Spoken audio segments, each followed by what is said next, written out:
Moment, Nathan Murphy, hello. Hey, Joe. You were another alongside Adrian Barry, who was leading the Squid Game discussion in the office earlier. We'll try and keep that to a minimum if we can, please. I'm only 5 episodes in, and it's one of those shows that everybody's a step along the way. So some people have only seen one episode. Some people are thinking about watching it. And because it's so good right from episode 1, almost minute 1, you're going to give spoilers. So let's just avoid it. Just watch it. Actually, I'm not watching episode 6 tonight, Joe. I'm watching the final episode of Ted Lasso, and I cannot wait. I just know it's going to be beautiful. I will say nothing about it. I've seen it.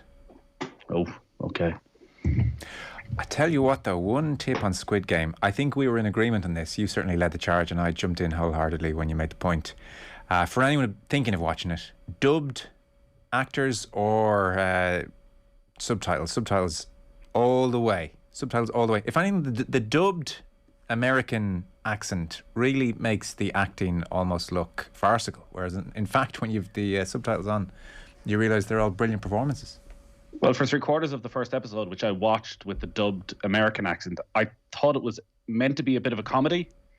That actually it was, as you say, a bit farcical, whimsical. But actually, the second you just listen to it in Korean with the subtitles, it's far, far from comical. Let's get back on track. It's been a strong start from us here, but let's talk Ireland in Baku, 3-0 win. First competitive win in 13 games, or, as I was saying earlier, unbeaten bar 1 in 7 if you're Stephen Kenny as opposed to Didi Hamann. Much needed for obvious reasons. What did you make in overall terms of the performance of the night, of where it leaves Kenny, etc.? I thought it was very impressive and matched a lot of the best moments of his time in charge so far, from the Slovakia game, the first hour against Serbia, the match against Portugal. A lot of the things we saw in those games, in the way that Ireland tried to play through the lines at times, I think they did obviously with a lot greater ease against Azerbaijan because they weren't at the same standard. I don't think it was perfect, but I think when Ireland got the ball to the attacking players, there was a bit more cohesion about what they were trying to do. They were playing and turning over the ball in more advanced areas of the pitch, which is what all good teams do right now. They sort of unsettled Azerbaijan by winning the ball back in midfield quite a lot and getting it forward really quick. And then they had the players sort of close enough together in that front 3, front 4, depending on what formation they were playing at the time, that there weren't big gaps. So they were able to play quick fire passes. And that's what we want to see. I think on the other side, it could have been 7-2. 6-2. There were so many chances for both sides. The midfield was obviously looked like an issue. I think it's very harsh to put that on Jeff Hendrick and Josh Cullen. Yeah, they made a couple of mistakes, and there's times where Cullen should probably just hold, where he's almost been too positive with what's going to happen with Jeff Hendrick, where he thinks Hendrick's going to skip by the challenge and Cullen's trying to put himself in a position where Hendrick loses the ball and next thing they're both out of position. I think there's still too big a gap between the defence and the midfield if they're playing 3 at the back. If Cullen and Hendrick go, one of the 3 centre halves has to come forward, because there's still 2 more of them left back there if they're trying to avoid the counter-attack. That this massive 30-yard gap that really has been there since day one with Stephen Kenny's time in charge. You think all the way back to the Bulgaria game, the first day out, where Ireland were very open. I still think that's as much the defence's issue as it is the midfield's issue, that maybe they just still don't have that inner confidence to step right up, that if you're pressing high, everyone's got to press high, because if you don't, and if the first reaction of the defenders, the second hour lose the ball, is to run back, it does leave this 30, 40-yard gap that other teams are going to exploit. So I think they need a bit more work on that, but overall, a 3-0 win away from home is not something Ireland do on a regular basis, and as much as anything, probably underline the importance of Callum Robinson, who, if you look back in Stephen Kenny's time in charge, when he plays, Ireland have almost always performed to their best. Yeah, he's been a huge loss. You think back to the Serbia game, he set up the brown header. He's always been very, very useful for Stephen Kenny when he's been available. And like, in broad terms, you would have to say things are improving and there's a foundation emerging and a consistency about the shape now and a lot of the personnel, and we're starting to get a feel for where they're going, which I don't know if that was the case, say the Luxembourg game, for instance. It felt still very confused and uncertain. Change in style as well, which is interesting. 38-39% possession. Again, you think of the Luxembourg game in March, and one of the stronger memories is Ireland routinely failing to beat the Luxembourg press, but continuing to try anyway and getting into all sorts of trouble. And then you'd think maybe of Serbia more recently, and it was better in that respect. And Bazunu was clipping balls to wing backs, and when passes short weren't necessarily on, there was a bit more pragmatism. And then on Saturday in Baku, Bazunu went long, I would say 9 times out of 10, went past halfway, and they played in, quote unquote, the right areas, or certainly took fewer risks, but were potent nonetheless and created 18 chances. So that's a very discernible and obvious change in Kenny and in the team in the space of 6 months. And you have to assume that that is pre-planned, because when we saw it first off and they were overplaying at the back, they clearly weren't fully taking on board the instructions. It felt as though maybe last time out they got the perfect blend with Bazunu, and as you said, those lovely little dink balls. But this time they obviously spotted something in Azerbaijan that they felt the long ball could put them on the back foot. And this wasn't just hoofing it forward. One of the beautiful things of watching Bazunu when he gets it is how calm he is. And the ball's just rolled back. He's not thinking, I'm just going to put my foot through this. He's happy to stand for 3-4 seconds. He's happy to bring the Azeri forwards on, to invite them to come that little step forward, maybe the midfield to step forward a little bit more, and allow the Irish players as well to get up to support Adam Idah. And then he fires it long, and he plays it at that right height as well a lot of the time, that it's more drilled through the air, allows Idah to go up and contest. Didn't win a huge amount of headers, didn't win a huge amount of those 50-50s, I thought, which was a disappointment for Ireland, Idah's overall impact. But even the centre halves, when they're going long, it does feel as though they're just taking that extra second or two to let everybody set, that it's not just knock back from wing back to centre half, fire it forward. Centre half will take a touch, he'll look up and he'll fire it down to an area where, again, every team mixes it up. The very best teams mix it up. Look what Ederson does for Manchester City and his ability to drill the ball 60, 70, 80 yards downfield. He's picking out a pass. Bazunu's probably not quite at that level just yet in terms of his range of passing, but the way he's going, you'd expect him to get there. So, yeah, they are a bit more pragmatic, I think, as well. And to get confidence, they need to be. Yeah. Because the little mistakes... The turning point, if this does fully turn around for Stephen Kenny, the turning point actually may have been Bazunu's penalty save from Cristiano Ronaldo, because that was such a terrible error of judgment at that stage to play it around in that position. If Portugal had got the early goal, they could have gone on and won that game well. Instead, he saves the penalty. Everyone forgets about what caused the penalty in the first place. Ireland put in an almost heroic performance, and it feels as though they've sort of kicked on from there. Yeah. And not taking those silly mistakes and silly risks. To concede that penalty at that moment would have been very damaging, you think, for Kenny and what he was trying to do. Idah's an interesting one. Like against Portugal, I thought it was a coming-of-age performance. I was amazed at how his hold-up play had improved, and physically he was looking very, very strong. I would have said by those standards he took a step back on Saturday. That's going to happen with young players at times, I'm sure, but I mean, I vividly remember in the first half he lost the ball when they weren't these weren't especially difficult balls to take in and bring in other players. He lost ball twice in a row. The second time didn't even close down. The Azerbaijan player just was appealing for a free, and they got a shot away, and John Egan rollicked him, as if to say, you're just going to have to do a lot better there. So the problem with Idah is really the only football he's getting is international football. So he's learning at the coalface. Well, he's started more games for his country than he has for his club. And with the investment that Norwich have made over the summer, that's unlikely to change. You'd expect he might push for a loan move in January. But I've mentioned this line a couple of times that was said to me by one of the Irish management team about Bruce Banner and the Hulk, that Adam Idah is the nicest young man you will ever meet. He is the Bruce Banner, but when they want him out on the pitch, they want to see the Hulk, and they want to see the physical side and be a nuisance and get the elbows into defenders and hold the ball up and be as strong as you possibly can.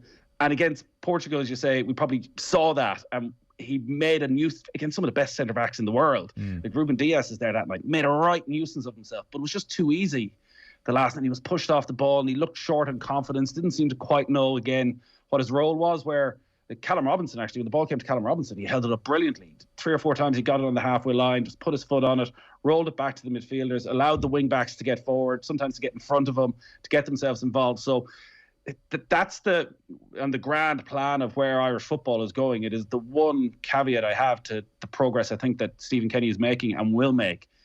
The lack of control he has about Adam Idah's future, of Troy Parrott's future, that he's having to invest everything in these players with no guarantee he's going to get anything back from their club. Norwich could easily decide, well, actually, we're perfectly happy having Adam Idah as our 4th or 5th choice striker, just in case.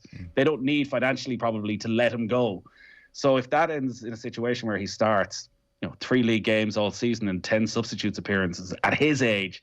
It's where you want to be getting first team football. So you're right. You can't have consistency with a player who's playing so little in terms of senior football. And it probably is why, again, you would play him, as you say, tomorrow night, that actually Stephen Kenny needs some of these players to be on pitch on big occasions. It sounds like it's going to be a complete sellout tomorrow night, 25,000 for a friendly. So again, a bit of pressure and a bit more of the big time for some of these young players. Yeah. I'm going to play a couple of Kenny clips to you now in a second. I know you were watching his press conference earlier.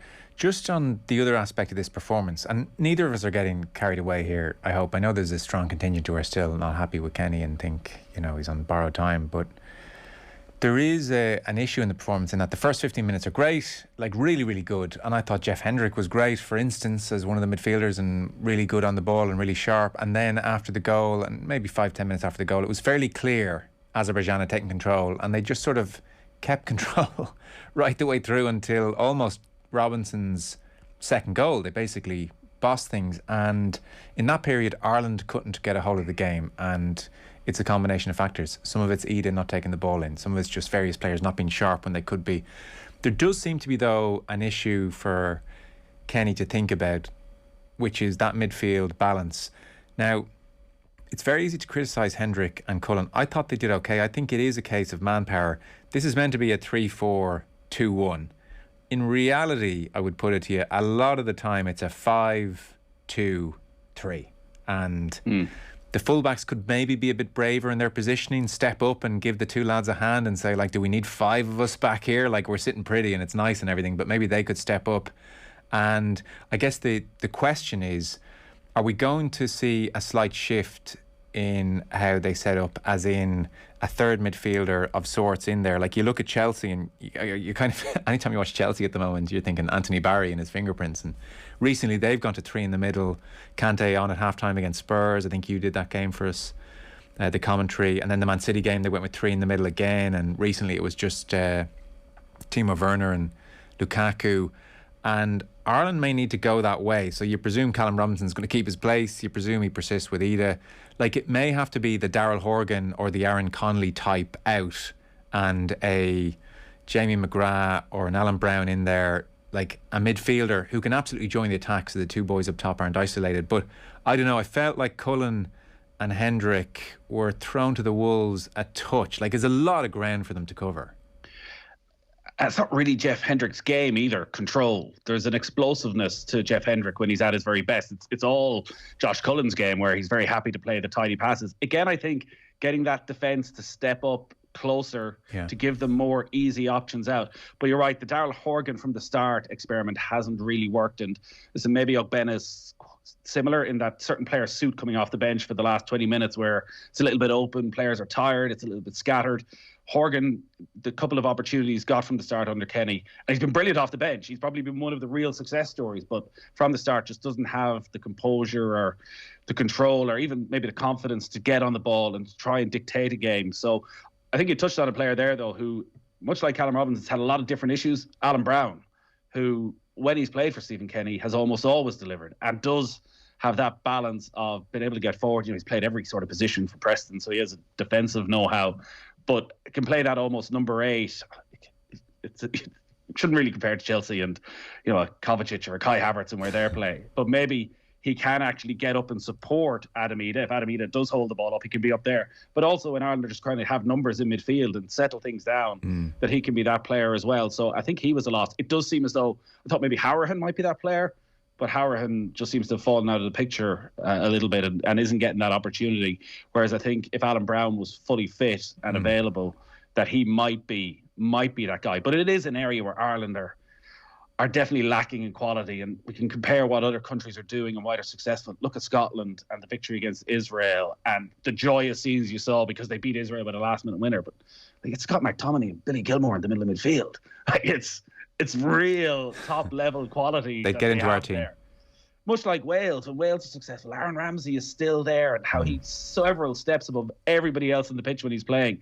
Ireland are just missing that one player who can dictate a game, who can get his foot on it, who can have the confidence from playing every week at club level to look up and think, I'm as good or better than everybody here. And I think you're right. Every other position probably almost picks itself at this stage. It's getting there, stick with Idah, yeah. stick with Robinson. Coleman will come back in at right back.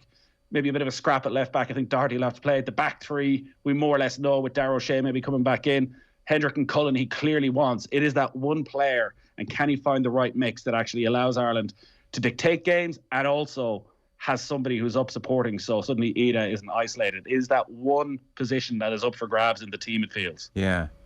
A few Kenny clips then. So first off, he was, needless to say, pleased with Ireland scoring goals. Callum Robinson's goals were his first goal. It was a good team goal. Good, I was pleased that the way the two wing backs were involved in the move and created it. But it was just a brilliant individual strike from Callum. So the second goal, obviously, it was a good goal as well.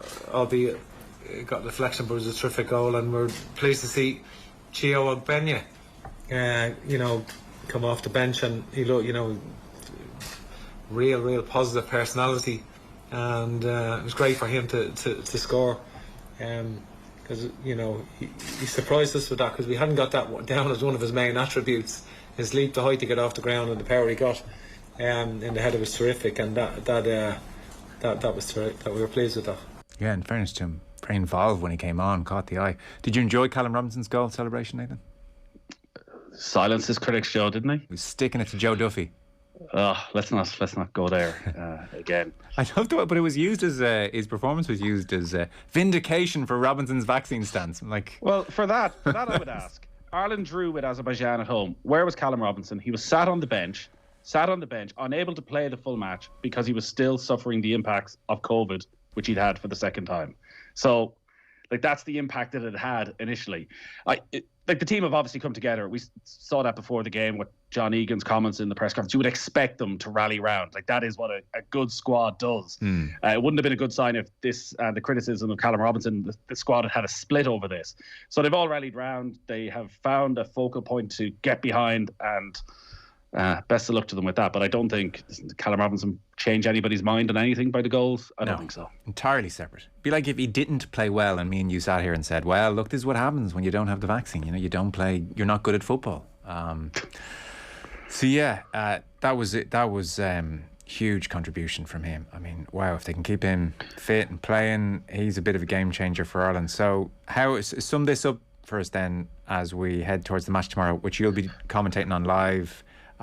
It does feel like we're beginning to turn a touch of a corner. We've started around a corner. I'm not going to say it's fully turned yet. No, and there's still massive potential banana skins tomorrow night if Stephen Kenny goes with a strong side, which I expect he will. I'd be with you that he'd play the vast majority of players. Maybe Jason Knight comes in. Again, another option is that third midfielder. But there's no reason to make changes. There's not many of these players who are wrecked at the start of the season. The difference is he's getting his best players on the pitch all the time. And Callum Robinson is a prime example. You mentioned Serbia, the cross. Okay, he was wrecked, it seemed, for the game against Luxembourg because he wasn't playing at club level. But the match in Slovakia, I thought he was brilliant that night as well. Here you have a player now playing week in, week out at good level in the championship, fully fit, lining out for his country, making an impact. So that is what he needs from all his players. He can't afford to have any more of these situations where 5-6 guys are missing. But they need to kick on, and next month is huge. You've got Portugal at home, probably a full 50,000 at the Aviva Stadium, and then finishing up away to Luxembourg. If you can build some momentum for Portugal into Luxembourg, well, then he probably takes the question out of the FAI's hands. But Portugal at home, we know the damage Portugal can do. And suddenly, if you're going into Luxembourg with a lack of confidence, I think there's still banana skins potentially on the way. But most people will look at that result and realise progress has been made, change of style has been implemented, and Ireland are heading in the right direction. Nathan Murphy, cheers for that. Thanks, Joe. Thanks very much. Football and Off the Ball brought to you by Sky, of course. All the football you love in one place across Sky Sports, BT Sport and Premier Sports. Football on Off the Ball with Sky. Watch every single live Premier League game on Sky Sports, BT Sport and Premier Sports. At Daikin, our mission is to improve the air we all breathe.